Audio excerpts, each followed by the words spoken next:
Did this come as a complete surprise to you when they talked to you there in Baltimore, or had you gotten some inklings? Because there really wasn't much out there in the media at all. Yeah, you know what? It came as a surprise. It really did. I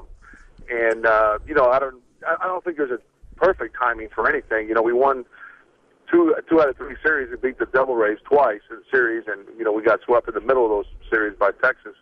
But and then we win the game in Baltimore. So you kind of feel pretty good about yourself. You kind of feel pretty good about your team going maybe in the right direction. And again, I don't think there's a perfect timing. I think that looking back, I think that I was more upset last year in September. After everything came out that I am about the firing. And what they told me is to see if they could jumpstart the club. And there's nothing much you can do or say about that. So, wish them luck. Went home watching some baseball on TV and spending time with the family. I've had some phone calls. I've had some great conversations, and I still watch the games. I'm a big fan of a lot of those guys, and will continue being a fan of them because they gave it, whatever happened, happened. But every day you felt good laying your head on the pillow because they gave it out all they had every night out, And again, some guys, hey, I wish I would have done more. And I say, hey, that's just the way the game of baseball is. It's just not one guy; it's 25 guys, and at least I could go down and say, hey, the effort was there every night, and they were prepared, and it just didn't work out. And but I do watch the games, because I'm a big fan. When you live with them for 4 years, you got to be a fan of those guys. Fredi, I'm curious. I don't know if you've given this much thought, but Edwin Rodriguez obviously goes in as the interim guy. He is a candidate. I've heard Bo Porter's name. We heard Bobby Valentine was a guy that was close to getting a deal done, and then it sounded like it went awry.